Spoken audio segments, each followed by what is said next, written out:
नमस्कार, खबरें अभी तक देख रहे हैं आप और मैं हूं आपके साथ अमन्ना अरोड़ा। हरियाणा डायरी में आप सभी का स्वागत है। हरियाणा में पारदर्शी शासन से लोगों का जीवन आसान हुआ है। मुख्यमंत्री नायब सिंह सैनी के वचन पर हरियाणा की जनता ने मोहर लगाई है। यही वजह है कि आज हरियाणा विकसित हरियाणा बनने की ओर अग्रसर है। रिपोर्ट देखिए। हरियाणा के मुख्यमंत्री नायब सिंह सैनी ने हरियाणा को विकास की दौड़ में सबसे आगे ले जाने का संकल्प लिया है। साल 2047 तक हरियाणा को विकसित हरियाणा बनाने के लक्ष्य को लेकर हरियाणा सरकार आगे कदम बढ़ा रही है। हरियाणा में सुशासन सरकार का विचार अब हर बार मन में लाकर हरियाणा सरकार नई योजनाओं को अमली जामा पहनाकर और पुरानी सफल योजनाओं का विस्तार करके बड़ा बदलाव ला रही है।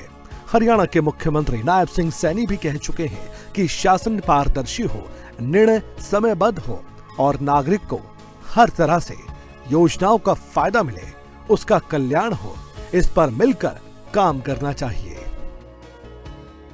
साथियों, उन महापुरुषों के विचारों से प्रेरित होकर आज एक ऐसे विकसित राष्ट्र, ऐसे विकसित भारत और विकसित हरियाणा के निर्माण के लिए हम सब मिलकर के अग्रसर हैं, जहां शासन पारदर्शी हो, निर्णय समयबद्ध हो और नागरिकों के कल्याण नीतियों के केंद्र में हो।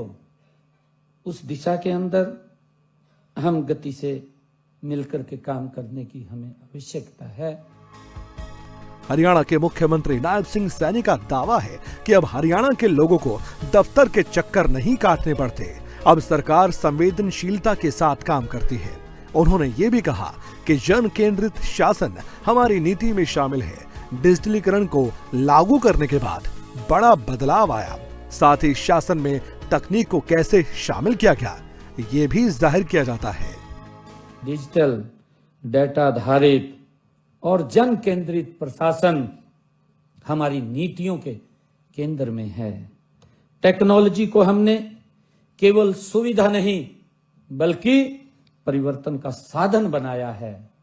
साथियों, डिजिटल इंडिया, डीबीटी, ऑनलाइन, समयबद्ध सेवा वितरण, इन सभी ने शासन को तेज, सरल, पारदर्शी और भरोसेमंद बनाया है।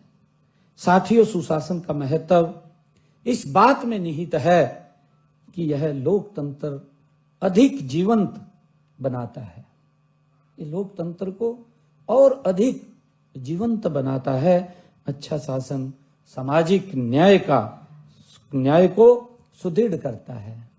साथियों, इससे निवेश आता है, उद्यमिता को प्रोत्साहन मिलता है, रोजगार के अवसर बढ़ते हैं, जनता में समृद्धि आती है। साथियों, इससे योजनाएं कागजों से निकलकर जमीन पर उतरती हैं। लेकिन समय के साथ साथ सुधार की भी गुंजाइश होती है। तो क्या ऐसा भी हो रहा है? क्या किया गया है? सेवा का अभियान कैसे शुरू हुआ और नीति नियत की धारणा की बात धरातल पर उतरी भी या नहीं, इस पर भी बड़ा सवाल किया गया। हरियाणा के मुख्यमंत्री नायब सिंह सैनी का दावा है कि साफ नियत और सही नीति के कारण बड़ी सफलता हासिल की गई है और हरियाणा वासियों ने इस पर अपनी मोहर लगाने का भी काम किया है।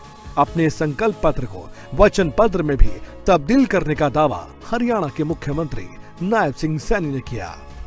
मुझे ये कहते हुए गर्व भी हो रहा है कि साफ नियत और सही नीतियां के बलबूते हमने सुशासन के इन अभियान को सफलता हासिल की है।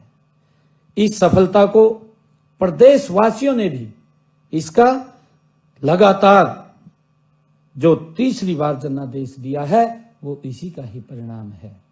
साथियों, मुझे खुशी है कि यह जनादेश हमारे विधानसभा चुनाव के संकल्प पत्र का पर भी ये आपकी मुहर है। इसलिए संकल्प पत्र ये हमारे लिए एक संकल्प पत्र नहीं है, ये हमारे लिए वचन पत्र है। साथियों, इसी का परिणाम है कि हमने अपने संकल्प पत्र के जो 217 संकल्प थे उनमें से 54 संकल्पों को हमने पूरा कर दिया है। हरियाणा के सेवक के रूप में काम करने वाले हरियाणा के मुख्यमंत्री नायब सिंह सैनी भविष्य को संवारने में लगे हैं। यही वजह है कि अब उनकी सरकार फ्यूचर विजन पर फोकस बनाए हुए है।